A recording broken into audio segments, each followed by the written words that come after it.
Thanks very much for staying with us. Time now for Eye on Africa with me, Georgia Calvin-Smith. Tonight, a Malian jihadist police chief appears in court in The Hague, accused of overseeing unimaginable crimes in Timbuktu when extremists overran the city in 2012. Hassan's been charged with war crimes by the International Criminal Court. Also, several people are reportedly killed by the feared Janjaweed militia in North Darfur State after unrest breaks out following recent protests calling for better governance and security in the troubled Sudanese region.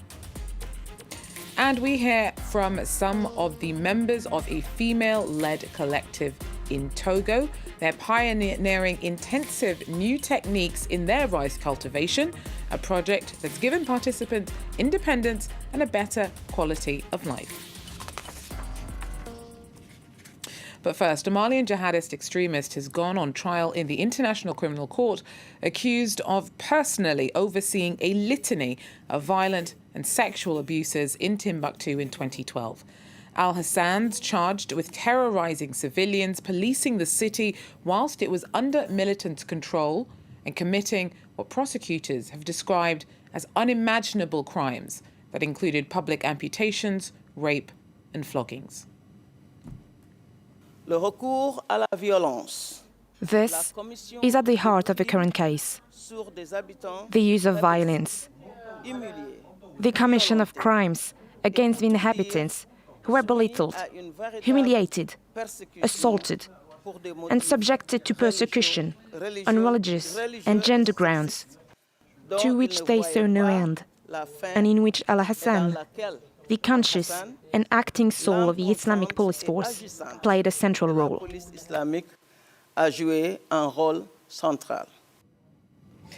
Well, prosecutors say that Hassan was a key figure in the brutal system that was set up after extremists took over Timbuktu in the wake of a Tuareg uprising in Mali's north.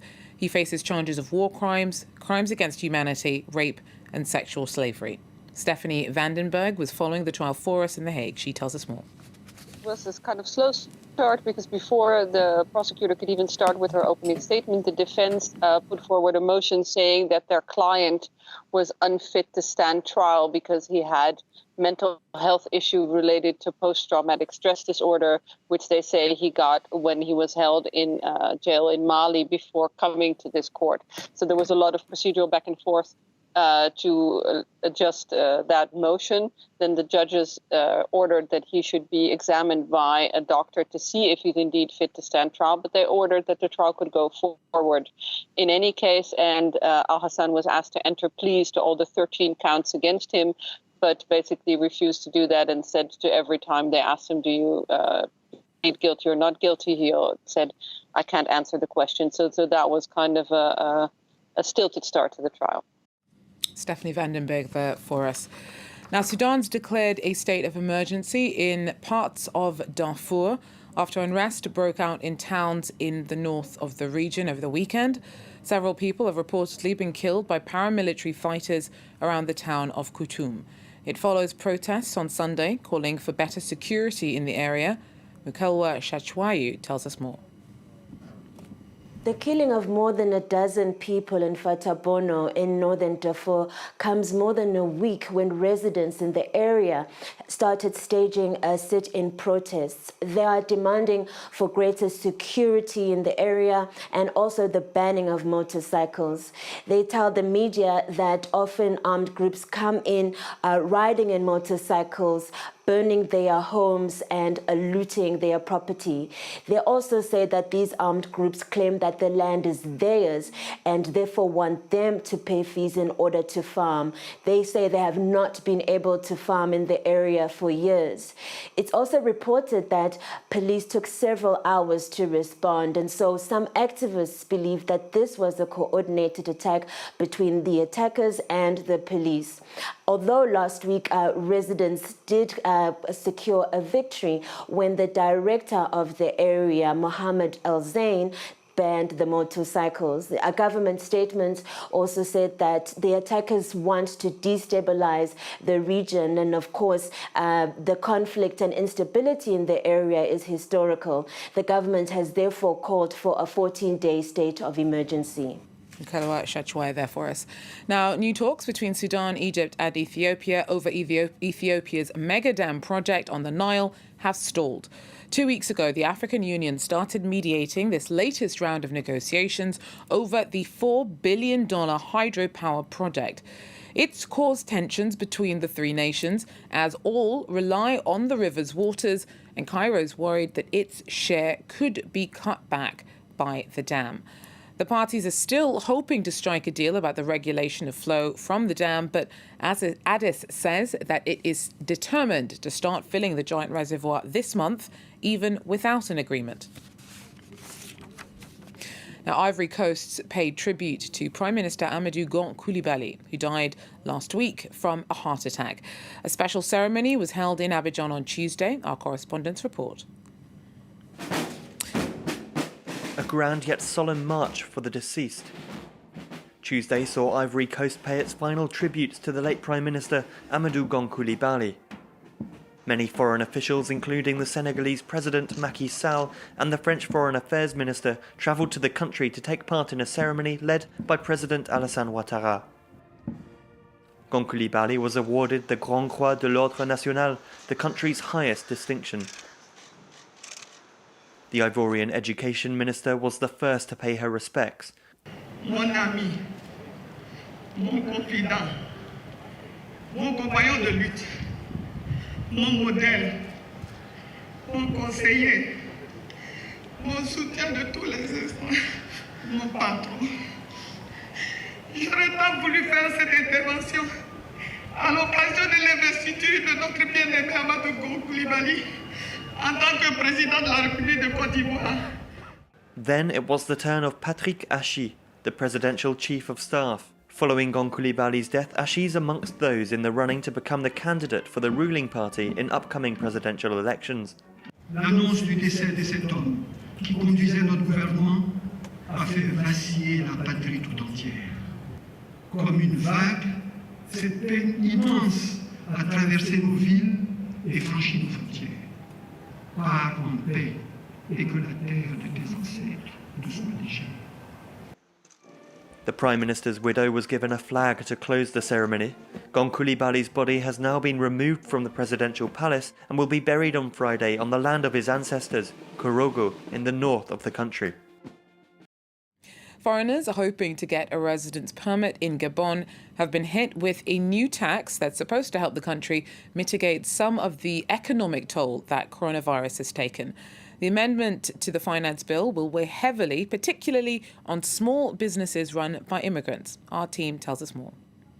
Garage in the heart of Libreville, a taxi driver, Abdul Karim, arranges his car.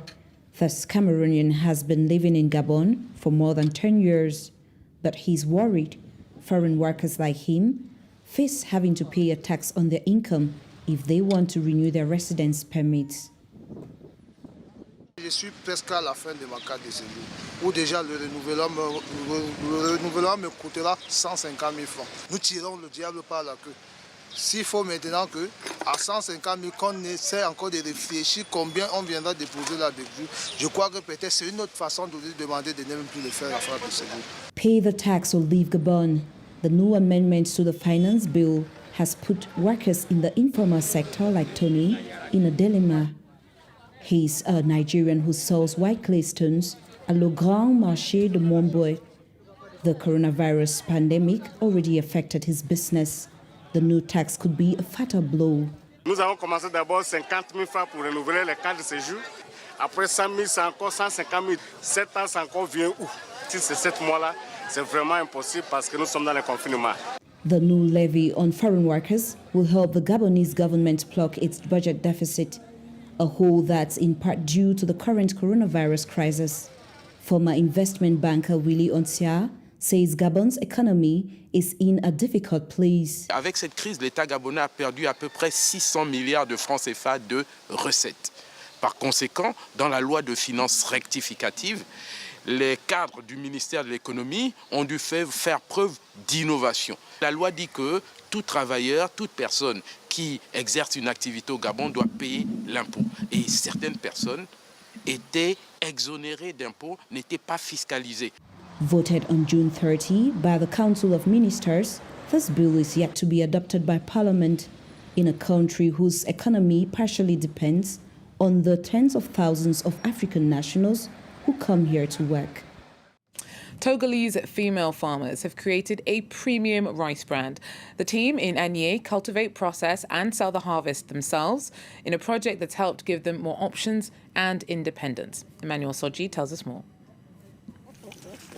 3 months before the organic rice harvest, Ekuya surveys her land to make sure her instructions have been followed. Here, women control the production of rice. In the past, a method known as broadcast planting was used in this region. Farmers would scatter seeds over the surface of the soil, but following a workshop in Mali, Ekuya introduced a new intensive rice cultivation technique, and her team has pioneered the replanting of sprouted seedlings instead. Je viens contrôler s'il y a des choses qui font que ça ne répond pas. Je viens corriger. Parce que des fois, quand tu n'es pas là, et surtout au moment de semer le riz, comme on n'est pas habitué de ce système ici, les gens n'arrivent pas vraiment à respecter. Coronavirus precautions have reduced Ekuya's workforce to a third of its former size. Having fewer tillers has complicated the work, but if the yield is good, the harvest could be as high as 20 tons in 3 months. Nous voyons qu'ils ont le courage. Regardez vous-même tout le travail qu'ils ont fait. Vraiment, c'est pas facile, mais ils se débattent. These women have had to deal with their fair share of obstacles in the past. It took some time for their husbands to accept their independence and their long absences from home. Avec le temps, ils ont compris que vraiment, quand une femme travaille, c'est de l'avantage pour l'homme. Nous avons maintenant le soutien de nos maris parce que ça marche et on arrive aussi à contribuer aux dépenses du foyer. The women from the cooperative even process the rice themselves. Their next goal is to quadruple their turnover, but they need to secure financing to meet their manufacturing costs. Nous avons assez de commandes, les gens s'intéressent à assurer, mais nous n'avons pas assez d'équipement pour développer. The women's success has given them freedom and a better quality of life. Ebiro is a widow. She's investing her earnings in getting a quality education for her 4 children. And Ekuya dreams of seeing her son complete a degree in agronomy and one day take over her organic rice label. Well, that's it for Eye on Africa for now. Thanks for joining us. Do so again if you can. Take care.